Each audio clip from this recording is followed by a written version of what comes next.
A single tear tracks down a child's cheek, a silent accusation. This isn't just a child's sadness, it's the prelude to a financial catastrophe. A millionaire, consumed by a hidden debt, instinctively redials a number. The familiar ring, once a comforting sound, now vibrates with dread. He's plunged into a web of deceit, a carefully constructed trap meticulously designed to ensnare him. The air crackles with unspoken anxieties, the silence punctuated by the subtle, escalating whispers of impending doom. This isn't a story about the typical struggles of wealth. It's a profound exploration of the hidden costs of ambition, a journey into the intricate dance between desire and consequence. It's about the invisible threads that bind us to our past, the echoes of choices that reverberate through time, and the often overlooked power of empathy in moments of crisis. We'll delve into the unsettling reality of a man who built an empire on a foundation of secrets, a man whose success came at the expense of something irreplaceable. Imagine a world where the whispers of doubt morph into tangible threats, where the lines between reality and illusion blur, where the very fabric of one's existence unravels thread by thread. This is not a tale of heroes or villains, it's a portrait of human frailty, illuminated by the stark light of hidden debts and the enduring scars of unhealed wounds. The story unfolds not in grand pronouncements, but in the subtle shifts of power, in the carefully placed pieces of a meticulously crafted game. We'll witness the relentless descent into financial ruin, the escalating paranoia, the mounting sense of isolation, tangible manifestations of the scheme, blurred phone, lines, coded messages, and menacing figures slowly materialize around him. He grapples with the insidious nature of the deception, the escalating tension palpable in the air, mirrored by the rapid deterioration of his once secure world. This is a journey into the heart of darkness, not to condemn, but to understand. It's a reflection on the choices we make, the connections we forge, and the price we pay for our desires. It's a reminder that even in the face of overwhelming adversity, the human spirit, with all its vulnerabilities and strengths, has the capacity for resilience, redemption, and profound understanding. This is a story about the hidden language of tears, the silent whispers of consequence, and the often overlooked power of empathy in the face of ruin. Now, consider how this applies when you face a seemingly insurmountable obstacle. The weight of hidden debts, the crushing pressure of expectations, the fear of exposure, these can manifest as an insidious fog, obscuring clear judgment. This fog isn't just a feeling, it's a powerful psychological phenomenon that distorts perception and limits options. Imagine a hiker lost in a dense, impenetrable forest. The trees are so thick they block out the sun, and the path disappears into the undergrowth. Panic sets in, and the hiker, focused on immediate survival, loses sight of the broader landscape, the larger map. Furthermore, this distorted perception often leads to impulsive reactions. The millionaire, faced with the unraveling of his carefully constructed world, might desperately seek quick fixes, rash decisions. He might lash out at those closest to him, perceiving them as threats in the increasingly fractured reality he inhabits. This, in turn, exacerbates the very problems he's trying to escape, creating a vicious cycle of fear and self-destruction. It's akin to a boxer, focused solely on the immediate blow, neglecting the strategic importance of the entire fight.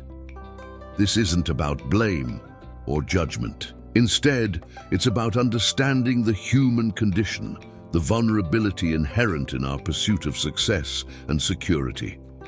Consider the psychological toll of unchecked ambition. It's like climbing a mountain, blinded by the summit's allure. The breathtaking views are a promise, But the arduous climb, the relentless struggle for progress, can often obscure the beauty of the journey itself. And tragically, the price of reaching the peak, if achieved at all, could be steep. Another crucial layer is the profound impact of isolation. As the millionaire's world crumbles, he retreats further into himself, his once extensive network of connections shrinking to a mere handful of trusted or perhaps untrusted individuals. This isolation, rather than providing solace, becomes a breeding ground for paranoia. Each passing day feels like a siege, and the world outside his tightly drawn circle becomes an enemy. This is reminiscent of a ship, once sailing on calm seas, now caught in a storm, its crew separated and adrift. The subtle, insidious nature of this deception plays a critical role. The carefully crafted messages, the coded phone calls, these aren't just attempts to manipulate. They're psychological weapons. They prey on the victim's vulnerabilities, feeding the growing sense of fear and isolation. This is like a silent, creeping poison, slowly poisoning the mind, eroding trust, and twisting reality. It's vital to recognize these subtle manipulations, to see them for what they are, and to resist the urge to succumb to their influence. Now consider how this applies when you face a situation where trust erodes. Imagine a meticulously crafted house of cards, seemingly indestructible, yet vulnerable to the slightest tremor. Each seemingly insignificant detail, a misplaced word, a missed gesture, can trigger a cascade of events, collapsing the structure. This highlights the fragility of trust, especially when it's been built on shaky foundations. Furthermore, when trust is compromised, it's not merely the relationship that suffers. The individual's sense of security, their very perception of the world, is also affected. Building on this, however, the erosion of trust isn't always a deliberate act. Sometimes it's a consequence of miscommunication, a gap in understanding, or a failure to acknowledge unspoken needs. Consider a family where financial pressures are mounting and communication falters. Each member feels unheard, misunderstood, and ultimately unseen. Consequently, the foundation of trust, so essential to their well-being, begins to crumble. The family, once a united front, becomes a collection of individuals navigating their own isolated realities. Conversely, consider the impact of calculated manipulation. Such a strategy thrives in environments where trust is already weakened or non-existent. A calculated manipulator expertly exploits these vulnerabilities, using subtle, often unnoticed tactics to sow seeds of doubt and anxiety. This is akin to a skilled gardener meticulously cultivating a poisonous weed, nurturing its growth until it becomes a formidable threat. Another crucial layer is the power of perception. In the face of escalating paranoia, the individual's perception of reality becomes distorted, warped by fear and suspicion. Small, seemingly insignificant events take on enormous proportions, and the world around them transforms into a menacing landscape. This is akin to wearing tinted glasses, the world appearing darker and more threatening than it actually is. This warped perception often colors interactions, leading to misinterpretations and further exacerbating the situation. Consider, for example, the phenomenon of confirmation bias. People tend to seek out and interpret information that confirms their existing beliefs, even if that information is inaccurate or misleading. This reinforces the cycle of distrust, making it extremely difficult to escape. This is like a self-fulfilling prophecy, the individual's fear creating the very reality they dread. This illustrates the critical importance of maintaining a balanced perspective and actively seeking out alternative interpretations of events. Now, consider how this applies when you face the insidious nature of self-doubt. It's a subtle, insidious force, often masquerading as caution or prudence. Picture a ship sailing on a calm sea, yet its captain, consumed by anxieties about unseen storms, restricts its course, limiting its potential exploration. This fear, this self-imposed constraint, can hinder growth and prevent the realization of dreams. One might feel paralyzed by the sheer magnitude of a goal or the dread of failure.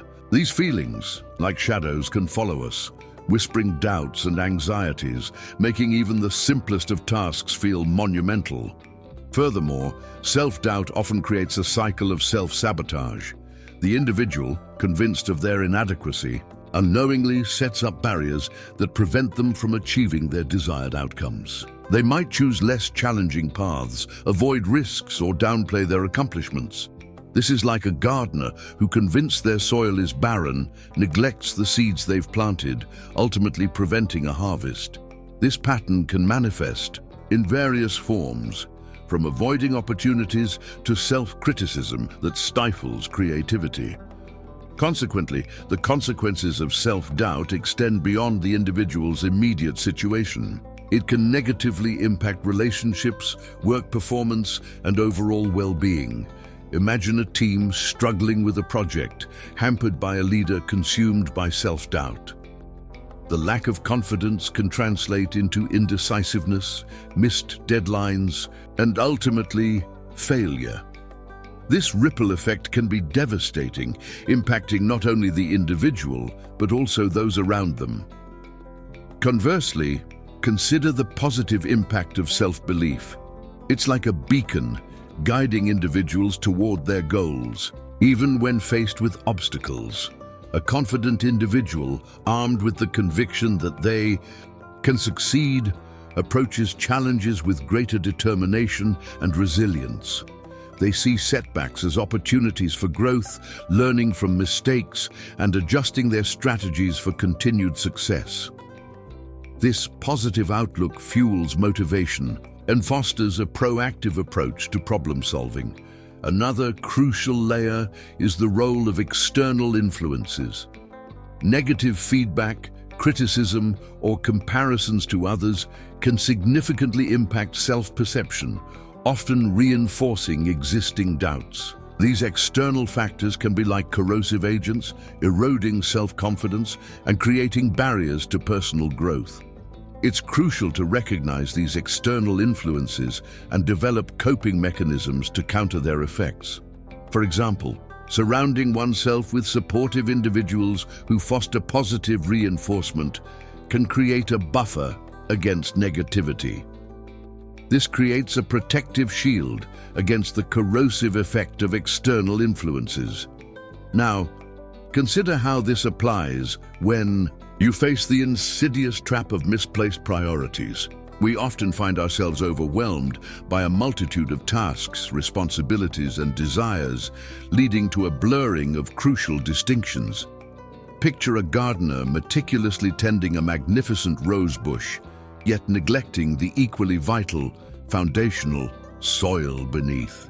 While the rose may flourish for a while, its ultimate health and longevity hinge on the well-being of the soil. Similarly, focusing excessively on superficial achievements while ignoring the fundamental elements of well-being can lead to a hollow victory. Furthermore, this misplaced emphasis often stems from societal pressures and perceived expectations. We are bombarded with messages that equate success with external validation, material possessions, and a constant pursuit of more. This creates a relentless drive to accumulate, to achieve, to be seen as successful. Often this focus overshadows the equally important internal aspects: emotional equilibrium, meaningful connections, and personal growth. Imagine a runner striving tirelessly for a personal best, yet failing to acknowledge the importance of rest, hydration, and proper nutrition. The superficial win comes at the expense of long-term health and potential. Building on this, however, the seeds of a different kind of success are sown through a conscious prioritization. Actively choosing to focus on foundational elements like mental health, physical well-being, and genuine connections creates a sturdy foundation for any meaningful achievement. A painter might spend hours perfecting a single brushstroke, yet neglect the overall composition of the canvas. A well-considered approach, acknowledging and valuing all necessary elements, creates lasting value. Consequently, this prioritization isn't about neglecting external goals entirely. It's about understanding that true success is a multifaceted concept encompassing both internal and external well-being. A diligent student might excel academically, yet neglect critical social skills. A balanced approach cultivates a complete individual. Conversely, a relentless focus on external rewards, devoid of internal fulfillment, often leads to feelings of emptiness and dissatisfaction. Another crucial layer is the role of self-awareness. A critical aspect of establishing proper priorities is the ability to recognize one's own values, needs, and motivations. It's about understanding what truly matters, what brings genuine satisfaction, and what fuels long-term well-being. Imagine a traveler meticulously planning a trip, yet failing to consider their personal preferences. A well-planned journey starts with self-discovery.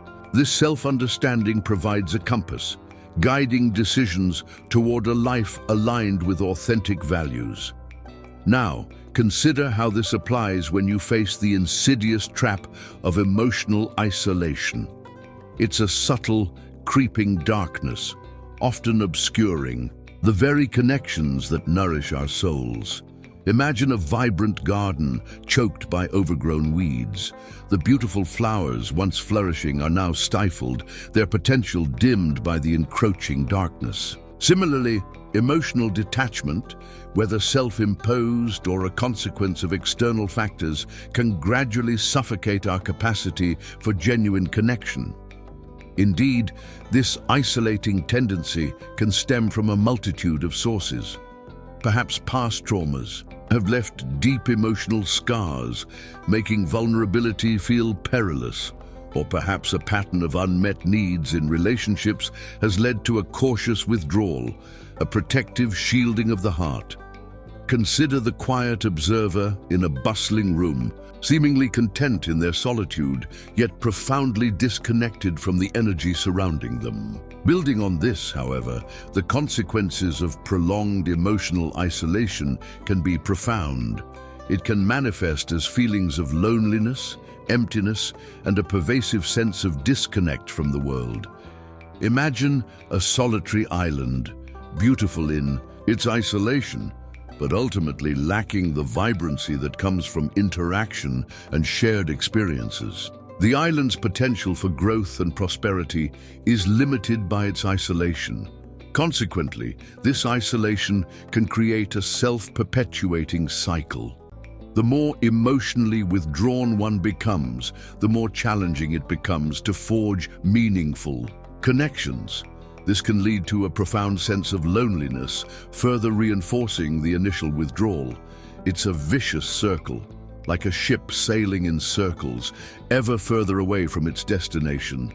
Consider the musician who, consumed by their art, isolates themselves from the world, unable to share their creativity and connect with others. Conversely, fostering emotional connection can lead to a profound sense of belonging and fulfillment. Imagine a vibrant tapestry woven from threads of shared experiences, laughter, and empathy. The individual, no longer isolated, feels part of a larger whole, their life enriched by the diverse perspectives and experiences of others. This connection, like a beacon, illuminates the path forward, guiding individuals towards a more meaningful and fulfilling existence. Consider the writer who, through sharing their work, finds connection and empathy with readers, expanding their own understanding of the world. Another crucial layer is the role of fear in fostering emotional isolation. Fear of vulnerability, of rejection, or of experiencing pain can lead to a cautious withdrawal, a protective shielding of the heart. However, vulnerability in its truest form isn't about exposing oneself to harm. Rather, it's about acknowledging our imperfections, opening our hearts to others, and creating a space for authentic connection. It's like a fragile flower that, when nurtured, blossoms into something beautiful and resilient. Consider the shy child who, initially hesitant to speak, eventually opens up and shares their thoughts, creating a connection with their peers. Now consider how this applies when you face the subtle yet potent influence of societal pressures. These pressures, like unseen currents, can subtly shape our perceptions and desires, often pulling us away from our true selves.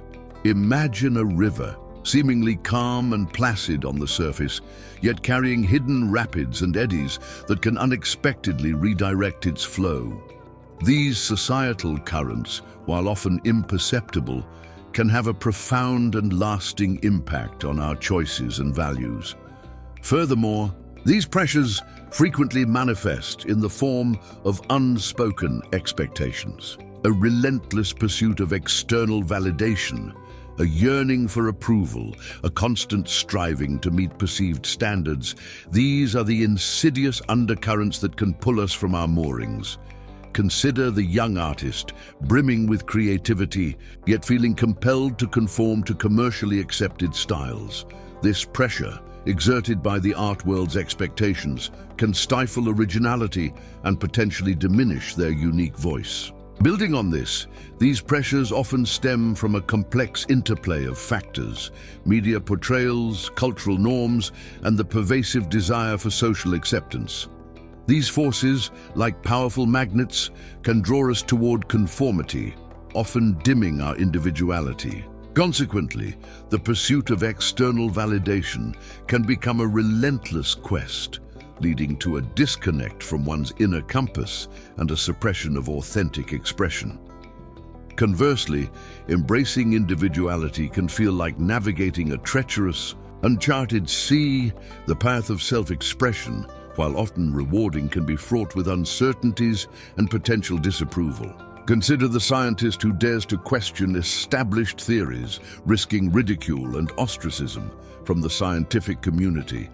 Yet such courage, while daunting, can lead to groundbreaking discoveries and a profound advancement of knowledge. Another crucial layer is the role of comparison. The constant barrage of images and stories showcasing idealized lives can foster a sense of inadequacy. Social media, in particular, can create a distorted mirror, reflecting an unrealistic version of reality. This can lead to feelings of inadequacy, hindering self-acceptance and potentially fueling a cycle of dissatisfaction. This is akin to comparing one's own garden to a meticulously curated, professionally landscaped display, a comparison that invariably highlights shortcomings and fosters a sense of inadequacy. Now consider how this applies when you face the pervasive influence of societal comparison. We live in a world saturated with images, often meticulously curated and unrealistic, portraying idealized lives.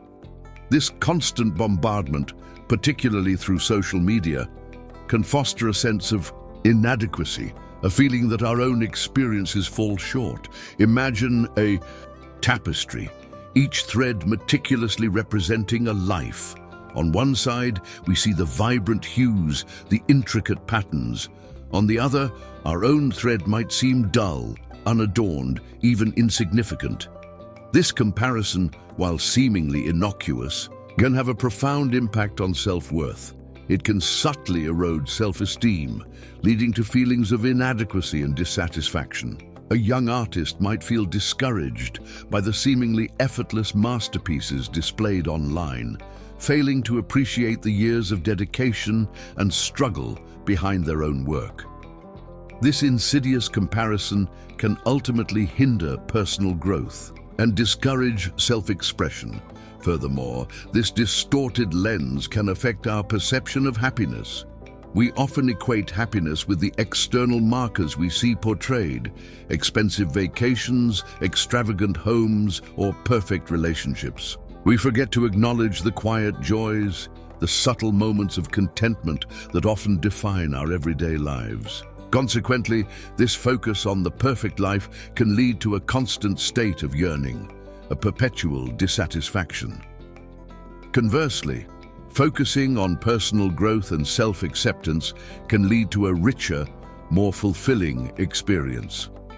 A musician, instead of comparing their playing to virtuosos on YouTube, might instead concentrate on their own progress, celebrating small victories and embracing the journey. This inward focus allows for a genuine appreciation for the unique path each of us treads. Another crucial layer to consider is the impact of cultural norms. Societal expectations, often subtly ingrained, can significantly shape our aspirations and desires. A young woman from a culture that emphasizes traditional family roles might feel pressure to conform, potentially sacrificing personal ambitions in the process. This illustrates how cultural norms can often serve as invisible constraints, subtly influencing our choices and limiting our potential. Instead, recognizing and challenging these norms can foster a deeper understanding of personal agency. This self-awareness is crucial for navigating the complex landscape of societal expectations and forging a path that aligns with one's true values. Now, consider how this applies when you face the often overlooked influence of ingrained habits. These deeply rooted patterns, like well-worn paths in a forest, can subtly steer us away from opportunities for growth and transformation. They are the automatic responses, the default settings, the unconscious routines that dictate our actions without our conscious awareness. For instance, a person who habitually procrastinates might find themselves repeatedly putting off important tasks, ultimately hindering their progress and creating a sense of frustration. Instead of perceiving these habits as fixed limitations, however, consider them as learned responses, shaped by past experiences and reinforced by consistent repetition. Think of a skilled musician practicing a complex piece. Each repetition strengthens the neural pathways, making the performance smoother and more effortless. Likewise, our habits, whether productive or unproductive, are strengthened by repetition, impacting our actions and choices. Consequently, recognizing these ingrained habits is crucial for personal development.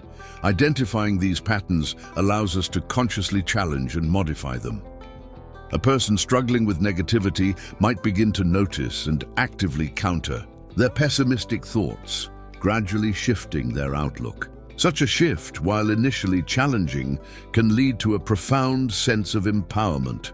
Conversely, ignoring these habitual patterns can result in a cycle of self-reinforcement. The procrastinator, for example, might rationalize their actions, creating a justification for inaction that only perpetuates the cycle. This can lead to a sense of helplessness and a feeling of being trapped in a repetitive loop. Another crucial layer is understanding the impact of our environment. Our surroundings, much like the climate in a garden, significantly influence the growth and development of our habits.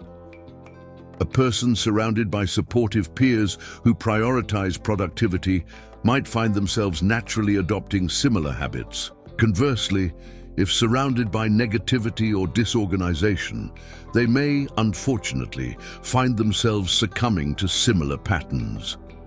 This highlights the importance of consciously curating our environments to foster positive habits. Now, consider how this applies when you face the often overlooked influence of limiting beliefs. These are the unspoken, ingrained assumptions that subtly circumscribe our potential, much like invisible fences in a vast field. They shape our choices, dictate our actions, and often prevent us from venturing beyond our perceived limitations. These beliefs can manifest in myriad forms. Perhaps it's the conviction that you're not good enough, not smart enough, or not capable enough to achieve a particular goal. Or perhaps it's a deeper-seated fear of failure, a self-imposed constraint that prevents taking calculated risks. A budding entrepreneur might believe they lack the necessary connections or funding, thus never pursuing their entrepreneurial dreams.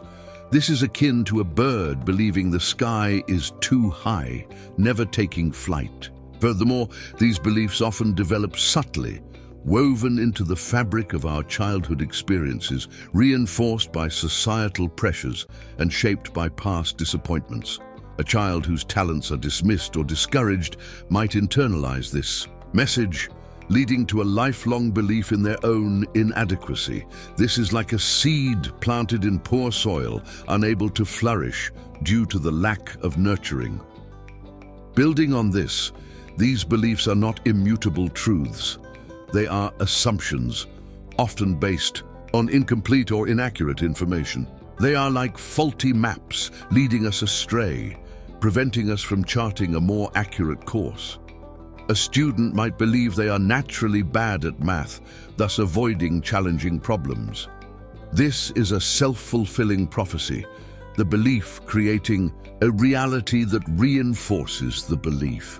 Consequently, identifying and challenging these limiting beliefs is essential for personal growth. It's like removing the invisible fences that confine us, allowing us to explore a wider range of possibilities.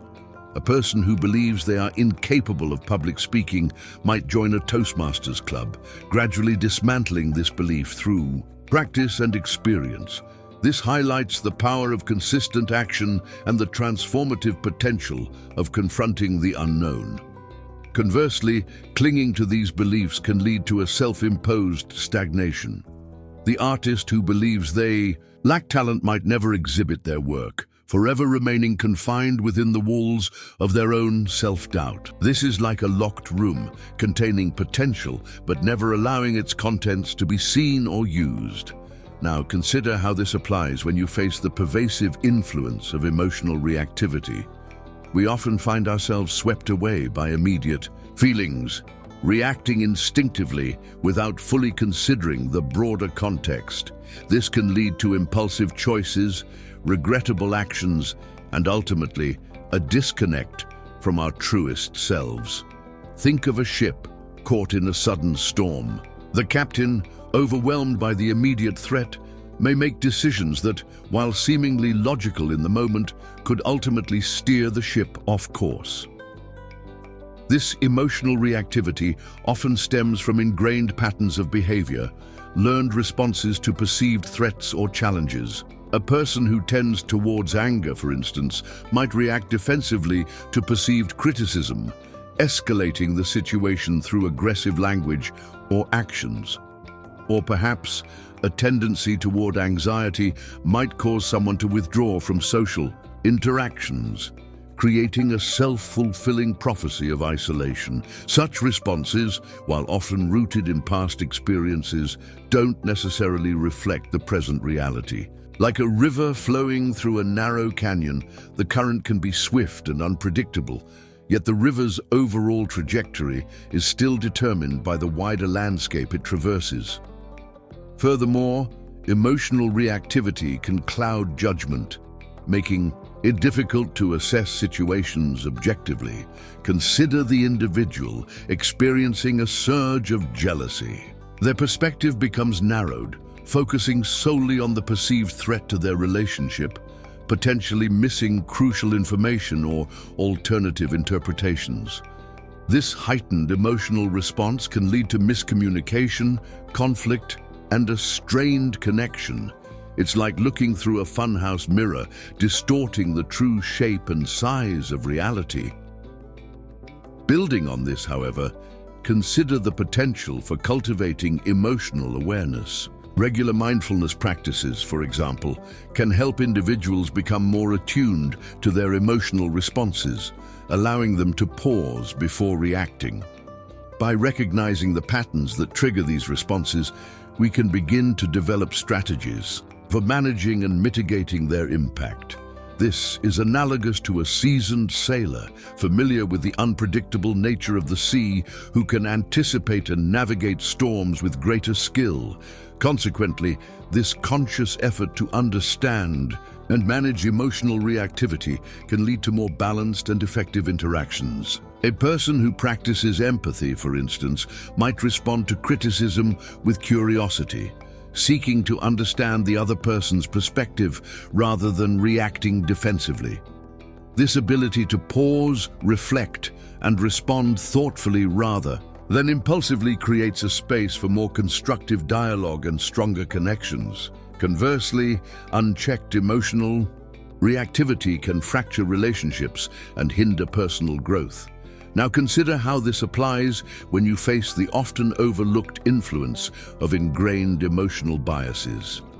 These are the deeply held, often unconscious preferences and predispositions that slant our perceptions and shape our decisions. Imagine a forest where certain trees, due to their perceived beauty or utility, are favored over others. Similarly, our ingrained biases can lead us to favor certain perspectives or individuals, even if they aren't objectively superior. These biases, like invisible filters, can distort our view of reality. For instance, a person with a strong bias toward tradition might dismiss innovative ideas, even if they have merit. Or a person with a bias toward a particular group might overlook the merits of individuals from other groups. This isn't about inherent morality. Rather, it's a natural human tendency, often rooted in past experiences, cultural norms, or personal values. Consider the seasoned investor who, due to past successes in a specific market sector, might persistently favor that sector over others, potentially missing out on lucrative opportunities elsewhere. Furthermore, these biases can impact our judgments in unexpected ways. A person with a bias toward competence might overestimate the abilities of someone perceived as skilled.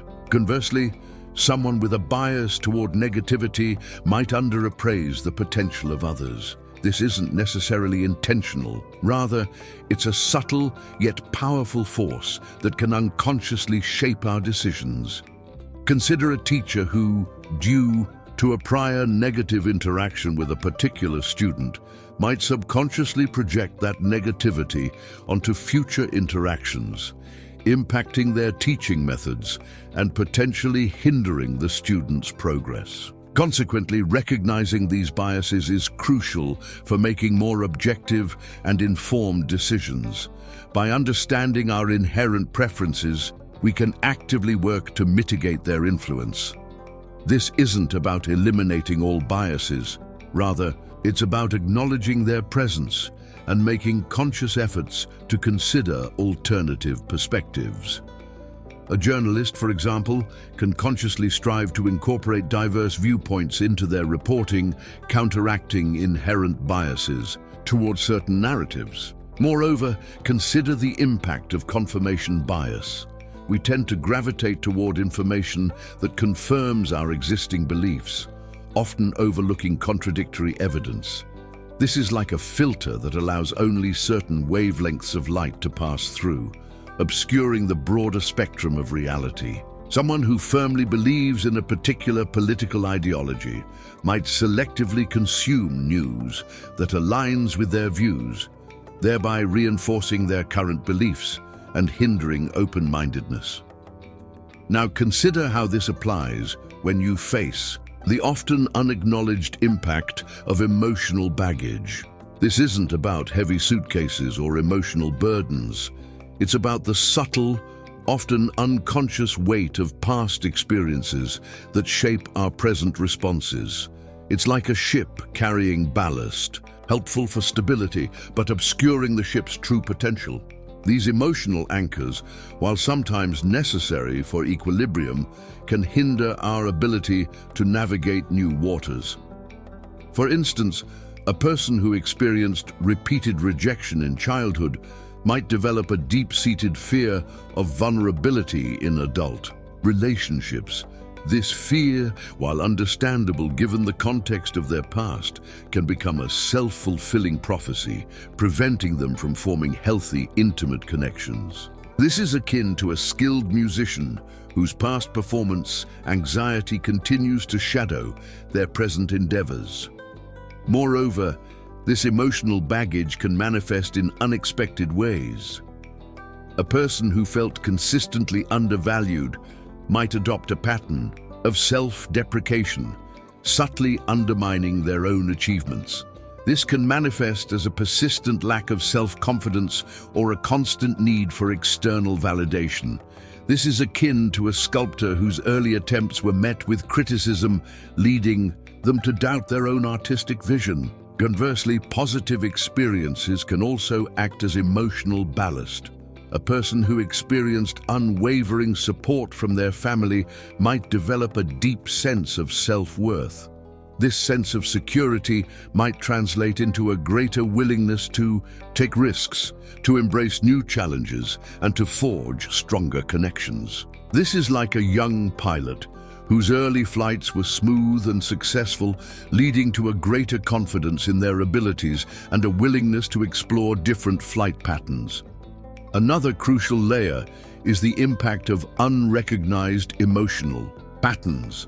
These recurring themes in our relationships, our work, or our daily routines can be potent indicators of underlying emotional baggage. A pattern of avoiding conflict, for example, might suggest a fear of vulnerability or a history of unresolved conflict.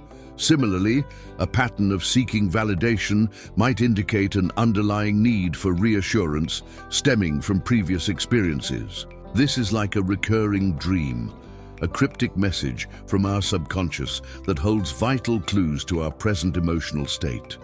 Now consider how this applies when you face the subtle yet pervasive influence of ingrained emotional responses. These aren't simply reactions. They're deeply embedded patterns, often originating in early formative years, shaping our interactions with the world.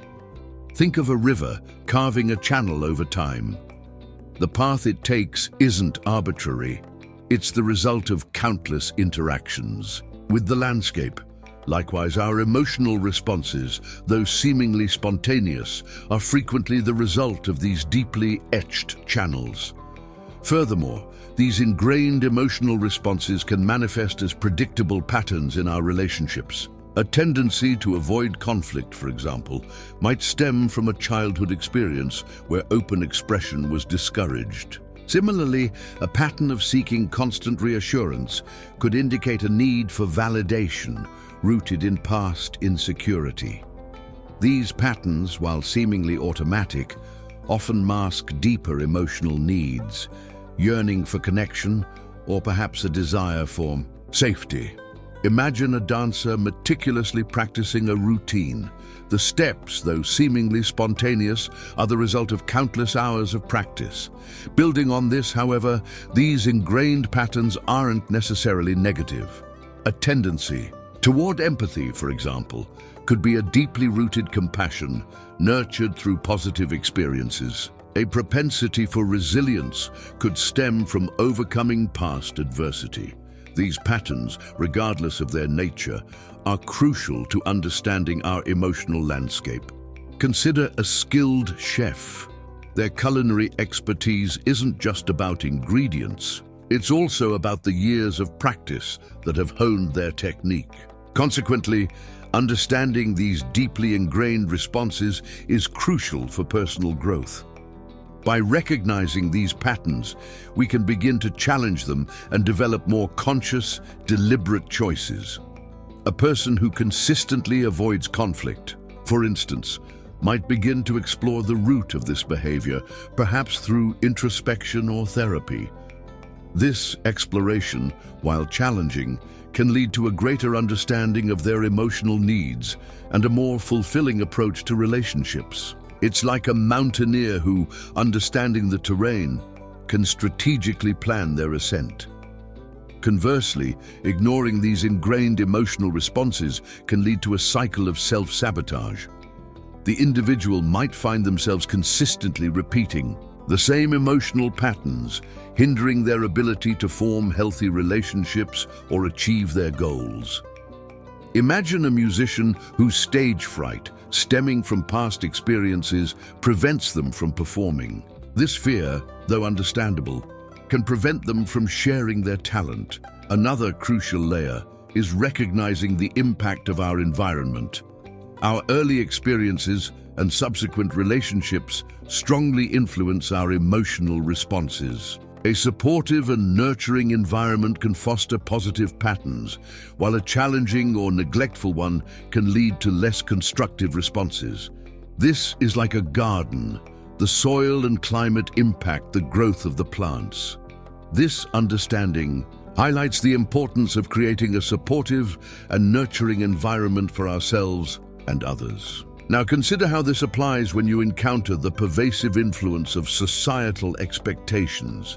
These aren't overt demands, but rather subtle, often unspoken pressures that shape our aspirations and behaviors. Imagine a sculptor meticulously carving a statue, but the surrounding gallery displays only idealized, polished forms. The sculptor might, in response, strive to create similarly flawless figures, sacrificing their unique artistic vision in the process. This isn't about outright conformity. Rather, it's about the subtle ways we internalize these expectations, often without even realizing it. A young professional, for example, might feel compelled to prioritize career advancement above all else, even if it means neglecting personal relationships or well-being. This pressure isn't inherently malicious. It's a product of the cultural narratives we absorb, the messages we receive from family, friends, and the media. Furthermore, these expectations can manifest in various forms, from the pressure to achieve academic excellence to the expectation of maintaining a flawless social image. A student might feel immense pressure to achieve perfect grades, even if it compromises their mental health or well-being. This pressure, often perceived as an external force, is in fact a reflection of the internalized values and beliefs we've absorbed over time. Building on this, however, consider the potential for recognizing and challenging these expectations. By understanding the source of these pressures, we can begin to question their validity and formulate a path that aligns with our personal values. An artist, for example, might choose to ignore the prevailing trends and instead prioritize their unique artistic vision, even if it means facing criticism or rejection. Consequently, this conscious effort to decouple from societal expectations allows for a more authentic and fulfilling life. It's like freeing a bird from a cage. It's about recognizing the potential for independent flight, independent of the confines of societal expectations. Conversely, succumbing to these pressures can result in a life lived in accordance with others' expectations rather than one's own. This can lead to a sense of dissatisfaction and a feeling of being disconnected from one's true self. Another crucial layer is the importance of self-reflection.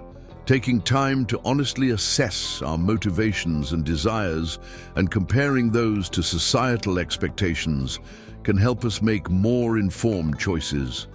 This introspection is like a compass, guiding us toward a path that resonates with our inner compass. By acknowledging the external pressures, we can better understand our own aspirations and subsequently choose a course of action that aligns with our personal values.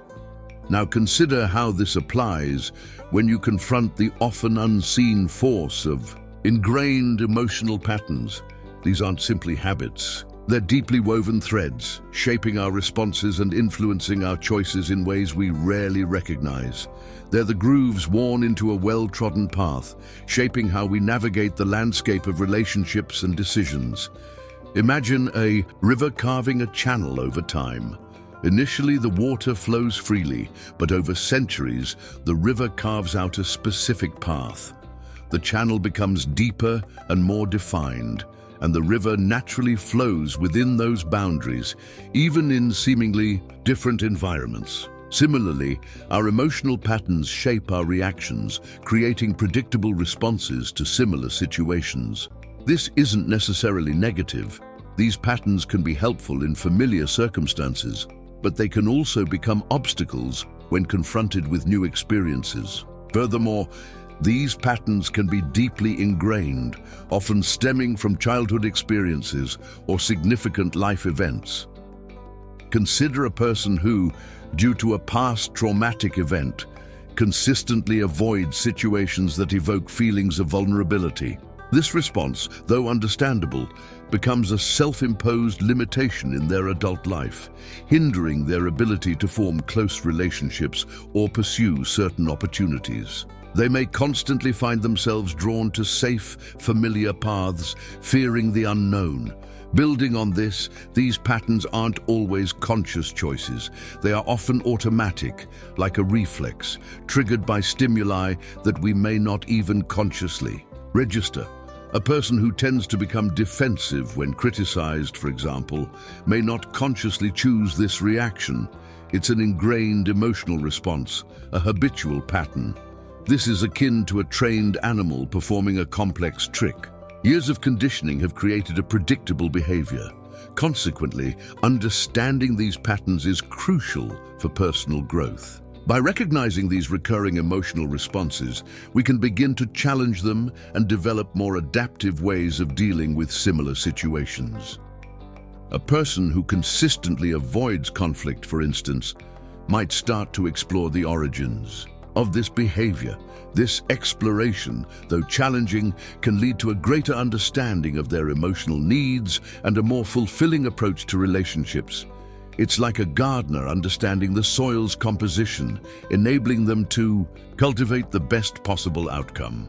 Conversely, failing to acknowledge these patterns can lead to a perpetuation of unproductive cycles. The individual might find themselves trapped in a repetitive loop of negative experiences, unable to break free from the familiar, albeit unsatisfactory patterns. This is like a ship caught in a current, constantly being pulled in the same direction without intervention. This stagnation can ultimately hinder personal growth and fulfillment. Another crucial layer is the concept of emotional regulation. Understanding and actively managing these ingrained responses is key to developing emotional intelligence. By becoming more aware of these patterns, we can develop strategies to respond to situations in healthier, more constructive ways, rather than reacting instinctively. This is like a seasoned musician who understands their instrument's capabilities and limitations, allowing them to perform with greater dexterity and precision. Now, consider how this applies when you face the often unacknowledged impact of entrenched emotional defenses. These aren't merely shields, they're carefully constructed fortresses built over time to protect us from perceived threats. They're the walls we erect around our hearts, walls that, while offering a sense of security, can inadvertently confine us. These defenses can manifest in various subtle ways. Perhaps it's a tendency to dismiss others' feelings, a protective mechanism against vulnerability, or maybe it's a pattern of avoiding intimacy, a response to past hurts. Imagine a meticulously constructed garden. The gardener, dedicated to nurturing its beauty, surrounds certain plants with elaborate fences. While these fences might initially protect the flowers, they also prevent the plants from receiving essential nutrients and sunlight, hindering their growth. Furthermore, these defenses often serve a crucial purpose in early development. A child who experiences consistent rejection might develop a wall of emotional detachment, a protective barrier against future hurt. However, as we mature, these defenses can become rigid, impeding our capacity for genuine connection and hindering our ability to experience joy and fulfillment. This is similar to a child who, fearing a fall, clings tightly to a parent's hand, ultimately limiting their ability to explore and discover the world on their own. Building on this, consider the role of societal pressures in shaping these defenses. We often internalize societal expectations, creating a self-imposed pressure to conform to certain standards. This can manifest as a need for constant approval or an avoidance of vulnerability to maintain a perceived image of strength. A student, pressured to achieve academic perfection, might erect walls around their emotions, fearing that showing vulnerability will compromise their image. Consequently, these defenses can create a cycle of isolation. The more we erect walls, the more difficult it becomes to connect with others on a deeper level. This isolation, in turn, can reinforce the very defenses we've constructed, creating a vicious cycle.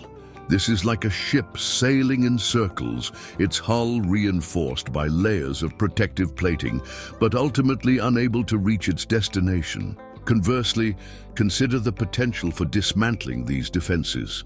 By understanding the roots of these emotional fortifications, we can begin to dismantle them. This often requires introspection and a willingness to confront past hurts and insecurities. A therapist, for instance, can guide clients in exploring the origins of these defenses and developing healthier coping mechanisms. This is like a gardener carefully removing overgrown vines, allowing the soil to breathe and the flowers to bloom. Another crucial layer is the concept of self-compassion. By treating ourselves with the same kindness and understanding we would offer a friend, we can begin to erode these defenses. This is like a gentle rain nourishing a parched plant, fostering growth and resilience. This cultivation of self-compassion is crucial in navigating the complex landscape of emotions and relationships. Now, consider how this applies when you encounter the pervasive influence of emotional numbing. This isn't a conscious choice, but a learned coping mechanism, a protective shield erected against overwhelming emotional pain. Imagine a soldier enduring relentless combat. The constant bombardment of trauma necessitates a sort of emotional anesthesia, a shielding from the harsh reality of war. In a similar vein, individuals often develop emotional numbing as a response to profound emotional distress, a protective shell against further pain. This numbing isn't necessarily a sign of weakness. It's a survival strategy, a defense mechanism employed to cope with overwhelming emotional experiences. Think of a plant wilting in prolonged drought. It withers not from inherent weakness, but from a desperate attempt to conserve resources. Similarly, emotional numbing is often a desperate attempt to manage intense emotional turmoil, a calculated strategy to protect the individual from further hurt. This defense, while initially protective, can become a profound barrier, impeding genuine connection and potentially hindering personal growth. Furthermore, this emotional numbing can manifest in subtle ways. It might appear as a pervasive sense of apathy, a detachment from feelings, or a difficulty in experiencing joy or sadness. Consider an artist who, after a devastating breakup, struggles to find inspiration, their vibrant palette dulled by emotional numbness. This numbing can extend beyond personal relationships, impacting professional endeavors and overall well-being. Consequently, this emotional detachment can create a cycle of isolation. The more we numb our emotions, the more challenging it becomes to connect with others on a deeper level. This isolation, in turn, can reinforce the initial numbing, creating a vicious cycle. A person who consistently avoids vulnerability, for example, may find themselves increasingly disconnected from their own emotions, creating a self-perpetuating pattern. Conversely, consider the potential benefits of confronting and acknowledging these numbed emotions. By exploring the origins of this emotional detachment, we can begin to understand the underlying needs and vulnerabilities that contributed to this coping mechanism. A therapist, for instance, can guide clients in slowly and carefully reawakening their emotional range, helping them navigate the emotional landscape with greater awareness and compassion. This gradual reconnection, while challenging, can lead to a richer and more fulfilling emotional life. Another crucial layer is the recognition that emotional numbing is a response, not a judgment. It's a symptom, not a character flaw. Understanding this nuance is critical for fostering self-compassion and embarking on a journey toward emotional healing. This is akin to recognizing a fever as a symptom of a deeper illness. The fever itself isn't the problem. It's the underlying illness that needs attention. This understanding fosters a more compassionate approach to emotional recovery. Drawing these threads together, we find ourselves at a crucial juncture. The tapestry of our experiences, meticulously woven with threads of ambition, vulnerability, and societal pressures, now reveals a compelling pattern. Like a complex mathematical equation, the individual pieces, seemingly disparate, converge into a coherent whole, hinting at a profound truth. This convergence suggests a path forward, one characterized not by avoidance, but by conscious engagement with the intricate dance between our inner landscapes and the external world. Contemplating the journey so far, we realize that the threads of our lives, though often tangled and obscured, are ultimately interconnected. This interconnectedness, like a network of rivers flowing into a vast ocean, underscores the profound influence of our past experiences on our present actions and future aspirations. Each choice, each interaction, each moment of emotional response contributes to the intricate architecture of our being. Reflecting on this journey so far, we see that the emotional landscape we inhabit is not static. It's a dynamic system, constantly evolving, influenced by the interplay of internal forces and external pressures. This fluidity, like a sculptor's clay, allows for transformation and growth. The potential for change, for a more conscious and fulfilling existence, lies within our ability to understand and navigate these intricate forces. In light of these insights, the path forward becomes clearer. It's not a path of easy answers or quick fixes, but a journey of self-discovery, a continuous process of understanding, and a conscious engagement with the complexities of human experience. This journey requires courage, empathy, and a profound commitment to personal growth. As we pivot towards this final reflection, let us acknowledge the inherent interconnectedness of our experiences. Just as the roots of a mighty oak tree intertwine with the earth, our personal narratives are inextricably bound to the broader context of our lives. By acknowledging this profound truth, we can begin to cultivate a more compassionate and fulfilling existence. The single tear, once a symbol of a child's sorrow, now emerges as a potent metaphor for the interconnectedness of our lives. It wasn't just sadness. It was a catalyst, a hidden clue leading not just to redemption, but to a deeper understanding of the intricate web that binds us all. The millionaire's descent, the carefully constructed trap, the escalating paranoia, these weren't isolated events. They were reflections of the intricate, often hidden forces that shape our choices and destinies. The journey we've undertaken reveals a profound truth. Our individual stories, though seemingly unique, are interwoven with the experiences of others. The millionaire's ambition, the child's tear, the meticulously crafted deceit, each element, like a brushstroke on a canvas, contributes to the larger narrative of human experience. We are not isolated islands, but rather interconnected nodes in a vast network of relationships, responsibilities, and consequences. This understanding transcends the specific narrative. It speaks to the universal human condition. We are all, in our own ways, navigating the complexities of ambition, the weight of past choices, and the often overwhelming pull of societal pressures. We are all, at times, vulnerable to the insidious whispers of doubt, the paralyzing grip of fear and the subtle traps of self-deception. The implication, then, is not one of despair, but of profound possibility.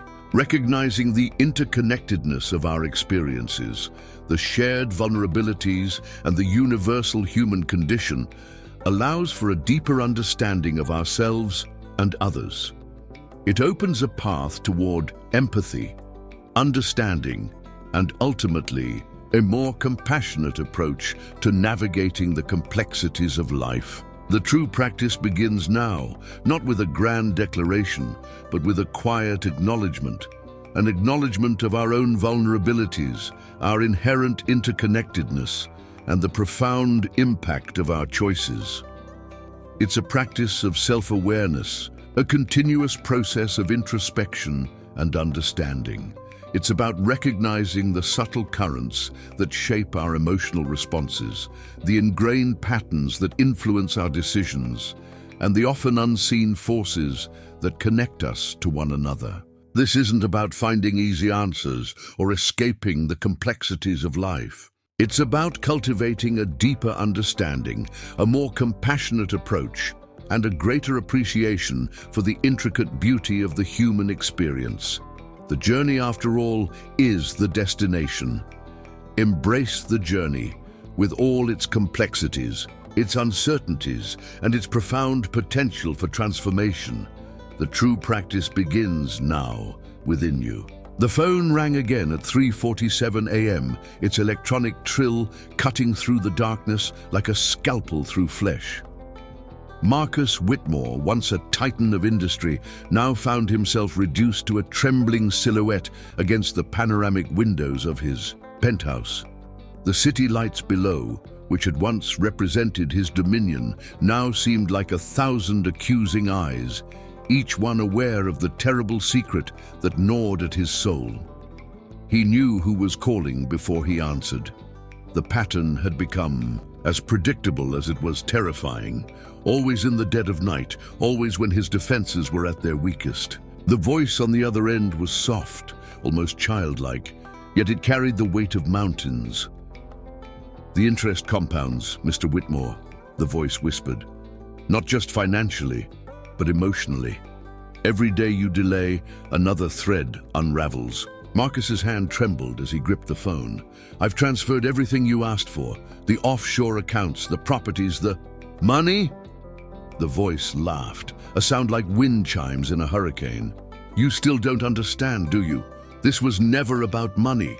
The line went dead, leaving Marcus alone with the echo of his own ragged breathing. He turned to face the room, his sanctuary, his fortress, and saw it for what it had become. A gilded cage, the Monet on the wall, the Stradivarius in its climate-controlled case, the first edition Hemingways lining the shelves, all of it meaningless decoration on the walls of his prison. His computer chimed, another email. The subject line was blank, but he knew what it would contain. They always did. Another photograph, another piece of evidence from that night 23 years ago, the night when ambition had worn the mask. Of necessity, when a single decision had set in motion a cascade of consequences that now threatened to drown him. The photograph materialized on his screen, a small figure in a hospital bed, tubes and wires creating a web of medical intervention around a tiny body. The child from the accident. But how could they have this? He'd been so careful, had paid off everyone who might have known, had buried the truth beneath layers of legal documentation and financial settlements. Yet here it was, staring back at him with pixelated accusation. Marcus's mind reeled, searching for patterns in the chaos. The caller always knew things that should have been impossible to know. Personal details, private thoughts he'd never voiced, aloud. It was as if they had access, not just to his history, but to the very architecture of his consciousness.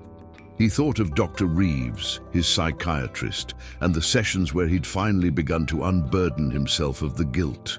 Could she have? No.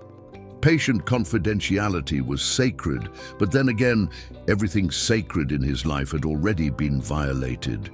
The room seemed to pulse with his heartbeat, the walls breathing in and out like the chest of some massive slumbering beast. This wasn't just paranoia. He'd checked for bugs, had hired the best security consultants money could buy. They'd found nothing, yet the surveillance continued, invisible and omnipresent. His phone buzzed with a text message. Unknown number. Check your daughter's Instagram. Sarah.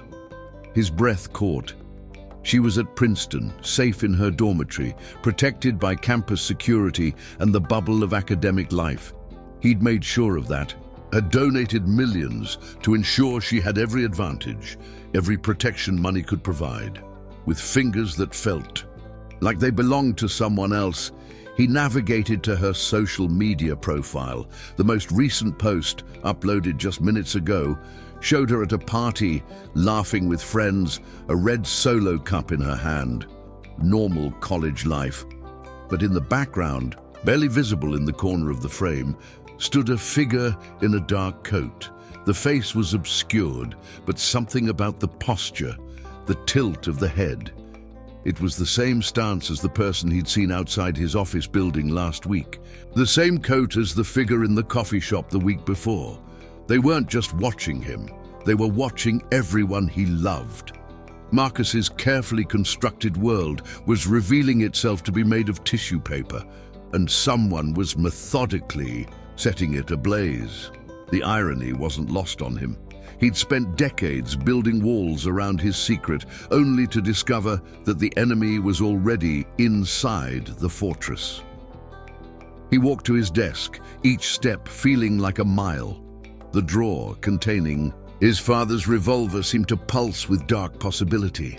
It would be so easy, so final. But even as his hand hovered over the handle, he knew he couldn't.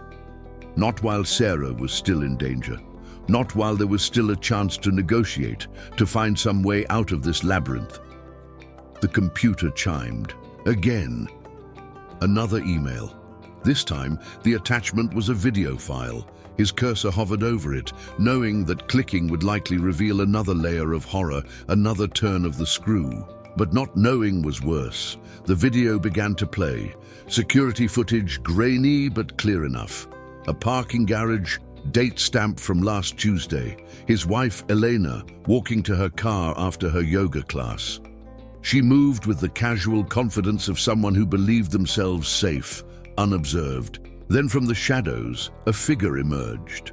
Not threatening, not even particularly noticeable, just walking past, close enough to brush against her bag, close enough to plant something or take something. The video ended, replaced by a single line of text she never noticed, just like you never noticed what you took from me. Dr. Miranda Reeves closed her office door and leaned against it, her professional composure cracking like ice under spring sun. The session with Marcus Whitmore had ended 20 minutes ago, but she could still feel the weight of his desperation in the room, could still smell the fear sweat that had permeated the usually pristine atmosphere of her practice. She'd been treating him for 3 years now, watching as the polished exterior gradually gave way to something raw and wounded underneath. But these last few weeks had been different. The paranoia was no longer hiding behind executive stress and insomnia. It had taken center stage, transforming her confident patient into someone she barely recognized. Her phone buzzed, a text from an unknown number. He told you about the child, didn't he? The blood in her veins turned to ice water. She'd been receiving these messages for a week now, always about Marcus, always knowing things that should have been protected by doctor-patient privilege. She'd changed her phone, had her office swept for bugs, had even considered going to the police. But what would she tell them? That someone was sending her cryptic texts about a patient's confessions. She moved to her desk, fingers trembling as she opened Marcus's file. Everything was encrypted, password protected, stored on a computer that never connected to the internet. Yet somehow, someone knew. The child. Marcus had finally told her about it last month, the words pouring out like poison from a lanced wound. A rainy night in 2001, a moment of distraction, a small figure darting into the road. He'd been young then, ambitious, with everything to lose, so he'd driven away, had used his connections to make it disappear. The child had survived, he'd made sure of that, had anonymously paid for the best medical care, but the damage had been done, both to the child and to Marcus's soul. Another buzz, another message. You're wondering if you should tell someone. The answer is yes, but not who you think. Miranda's hands shook as she deleted the message, knowing it was futile. They always found a way to reach her. She thought of Marcus's description of his stalker, the voice on the phone, the photographs, the impossible knowledge. She'd initially diagnosed it as guilt-induced paranoia, maybe even the early stages of a breakdown. But what if he was right? What if someone really was orchestrating an elaborate punishment? A knock at her door made her jump. "Dr. Reeves," her receptionist's voice, "your 4 o'clock cancelled. Actually, all your afternoon appointments cancelled." "All of them?"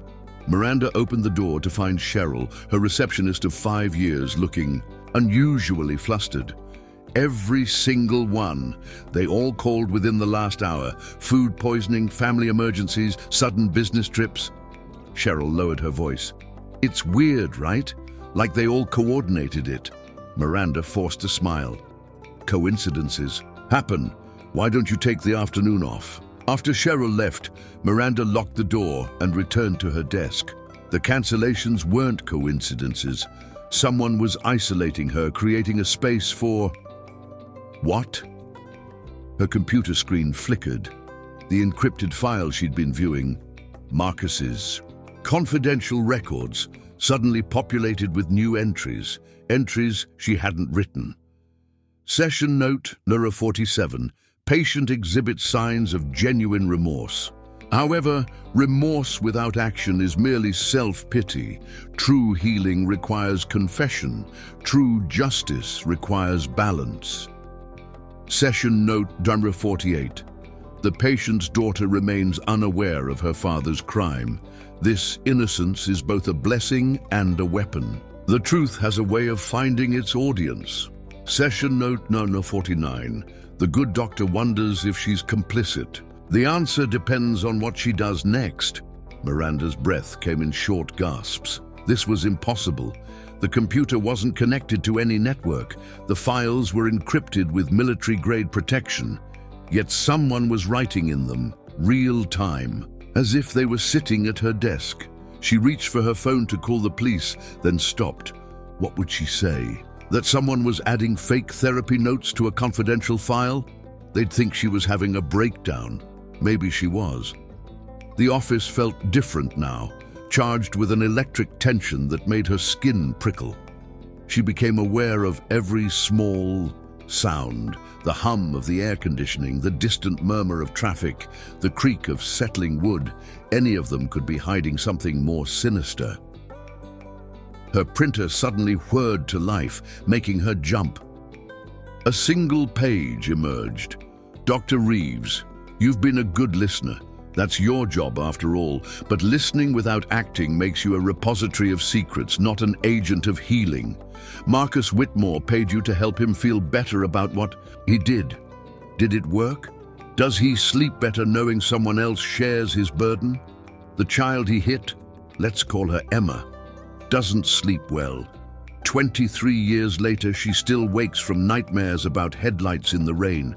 She still walks with a limp. She still wonders why the driver didn't stop. You have a choice, doctor. You can continue to be a confessor for the guilty, or you can help balance the scales. Marcus trusts you. That trust is a tool. How you use it will determine whether you're part of the problem or part of the solution. Check your desk drawer. The one you keep locked. Yes, that one. Miranda's hand moved almost without her volition to the bottom drawer of her desk. The one where she kept her most sensitive files, the ones that even her encrypted computer couldn't hold. Her key turned in the lock with a click that sounded like a gunshot in the quiet office. Inside, atop her usual files, lay a manila envelope she'd never seen before. Her name was written on it in careful script.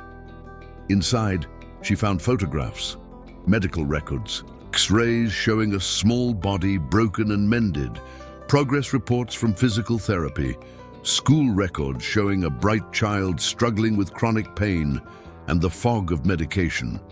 And at the bottom, a single photograph of a young woman, early 20s, standing in front of a modest apartment building. She had dark hair, intelligent eyes, and stood with a slight favoring of her left leg. On the back, written in the same careful script, Emma Thorne, 2024. She deserves to know who changed her life. Miranda sank into her chair, the weight of knowledge pressing down on her like a physical force.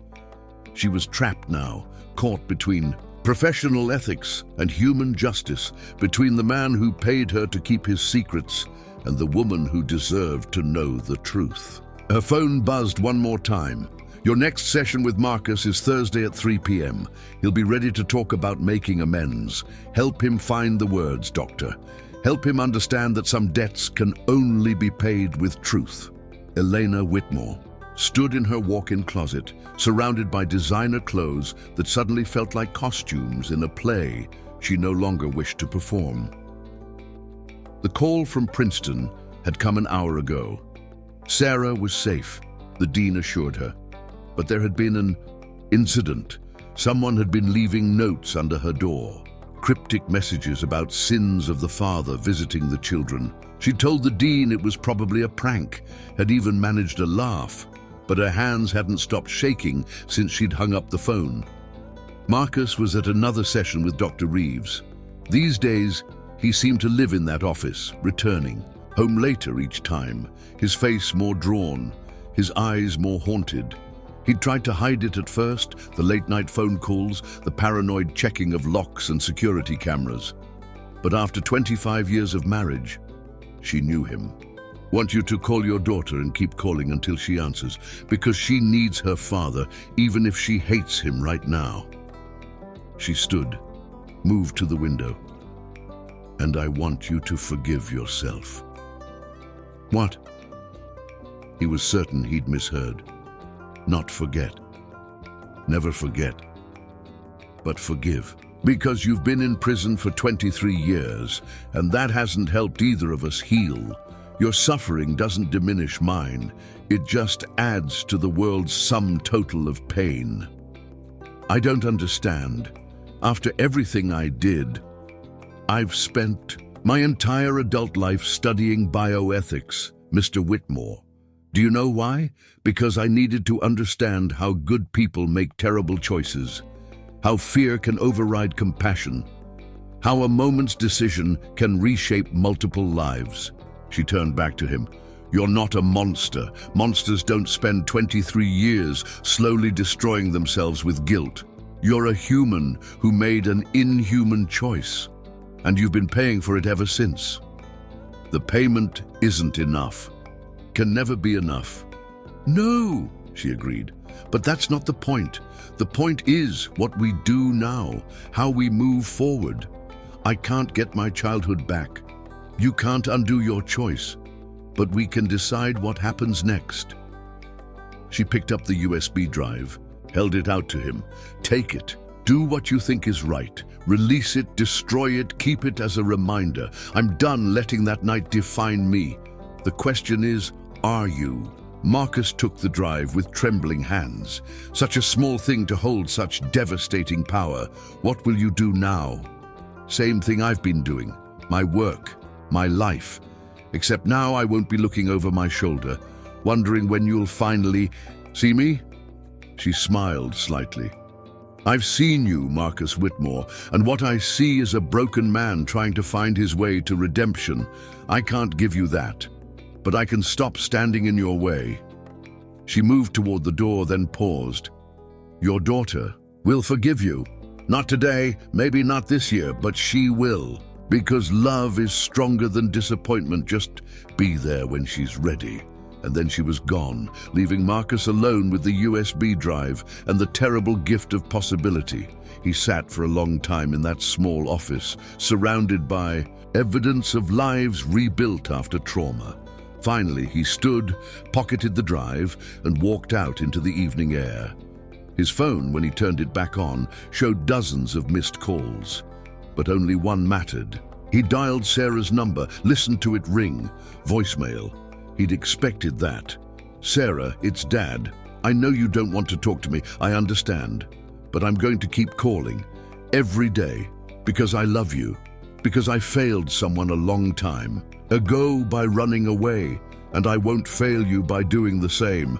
I'm here when you're ready. I'll always be here." He ended the call, looked up at the sky.